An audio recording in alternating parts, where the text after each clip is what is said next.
One of the things that we want to think about with the development of Anglicanism in the colonies is this thing that's called Restoration Anglicanism. This is what helps set the tone for these colonial developments in the 18th century. So, in the late 17th century, as Cromwell's protectorate ends in 1660, there is a concern to re-establish the Church of England. This is what is known as the Restoration era, hence the title I'm giving to this.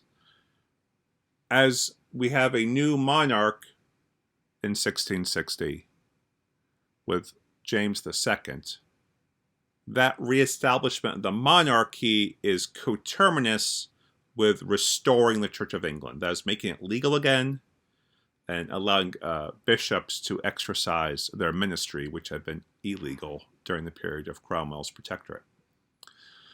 The Church of England is very concerned as it moves into this Restoration era with both ensuring the civil stability of the nation, that it gets repaired after the traumas of the Civil War, and the moral development of the nation. And so that is a reiteration of what we would call an establishment ethos. That is the notion that the Church of England exists to provide spiritual stability for the nation, and that exists to provide moral counsel for monarchs, and those monarchs in turn will model morality to the rest of the nation. And then the church will also be teaching morality in its context. And so we see here then this emphasis on religion as a civil matter. Religion matters for affairs of state. Religion helps ensure national stability.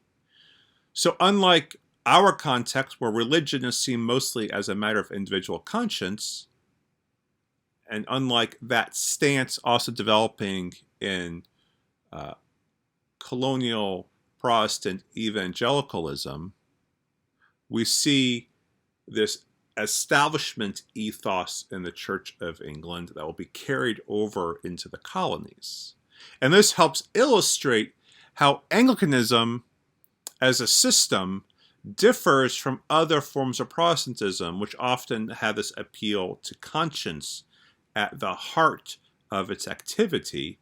Rather, Anglicanism in this Restoration era is making an appeal to something larger, an appeal to the corporate, an appeal to the greater whole than just to the individual person. So let's think through what some aspects of Restoration Anglicanism look like. And so we have 4 categories I want to walk you through. The first is that it is rational in nature. Now, this doesn't mean simply an appeal to reason, but rather this desire to consider issues judiciously, to think through debates, and then to use moderation when putting those beliefs into practice. Alongside the concern around the rational is an attention to pastoral care. The Church of England during the reign of Cromwell was severely neglected. It was underdeveloped. Catechesis largely had not happened in terms of an Anglican perspective. So there's a desire in the decades after that to ensure that there's a clear and consistent, uniform way of teaching about the beliefs that the Church of England holds. And it's also counter-teaching that's emerging from other Christian churches that are now legally allowed. Whether it's kinds of Presbyterianism, Congregationalism, Baptists. These are all now legally permitted churches that now the Church of England needs to differentiate itself from. Catechesis was largely derived from the Book of Common Prayer. There was a catechism in the Book of Common Prayer at this time. And exegesis of that catechism was a core means of teaching. What the Church of England tries to avoid is not emphasizing strict doctrinal adherence, that is to mimic these other sort of Reformed Protestant confessions of faith, but rather to emphasize core doctrine and then breadth of interpretation around that core doctrine. And this is still an Anglican ethos to this day. A third aspect of Restoration Anglicanism was around the interweaving of morality and salvation. So while the Church of England held that Christ died for all sinners,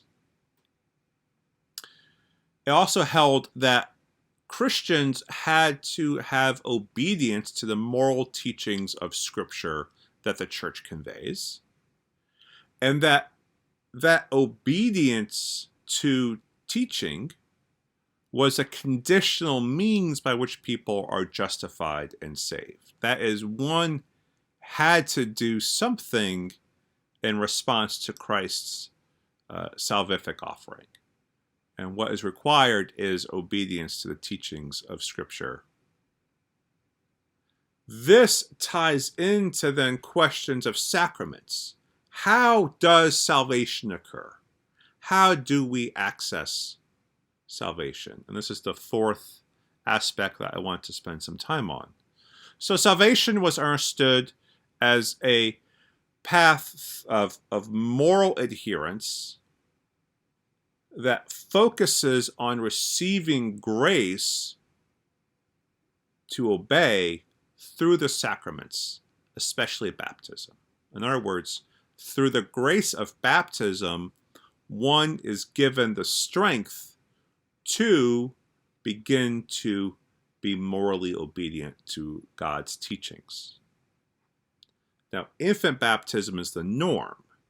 So what that means is that as the Lord's Supper, as the sacrament of the Eucharist was called then, the Lord's Supper was the means of renewing the promises of baptism and activating the grace that one needed to receive in order to be engaged in a life of moral obedience. So this means in an Anglican perspective in the Restoration period, the sacraments are necessary for developing a life of faith. That catechesis was not enough. Simply telling people to live a moral life was not enough. Access to the sacraments was the necessary thing. This leads to a concept known as a covenant of grace that exists between God and humanity that is established through baptism. We'll spend some more time on this concept next week. This also means that if one's going to receive grace through the Lord's Supper, one needs to do an act of preparation in order to receive this grace. And so one needs to engage in self-examination prior to receiving communion and engage in repentance for any sins one discovers in the process of self-examination that then leads one to renounce those sins and thus from there make a resolution to abandon sin and to grow in Christian virtue and commitment to Christian life. So part of what we realize here is that often one is not receiving Eucharist weekly, but quarterly, monthly perhaps, and that those periods prior to receiving communion then become special moments of preparation to receive this grace. So after doing these preparations, the penitent Christian is then admitted to the Lord's Supper and communes. And so then receiving the sacrament was a means of grace that strengthened one morally and prepared one, enabled one to resolve to live a moral life. So there's a cooperation that's happening in the sacrament. So you can't simply will yourself to be a good person. This is not Pelagianism, because the action of obedience depends on grace received through Christ in the sacrament. And so one's able to do that which one could not do on their own. That is to live a life of moral obedience to God's teachings. This, though, of course, begins to lead to an idea that frequent reception would then become a reinforcing process of spiritual and moral development that leads to salvation.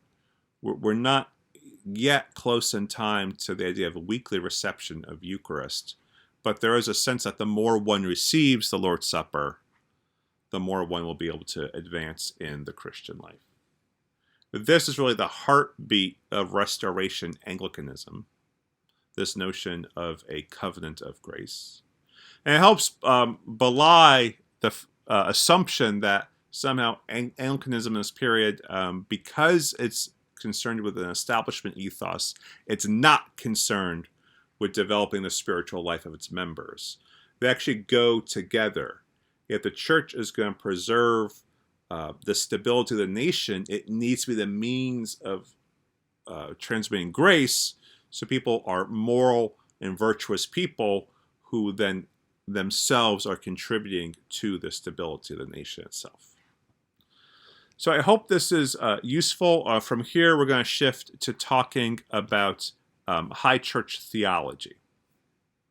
And we'll discuss more of these issues in class.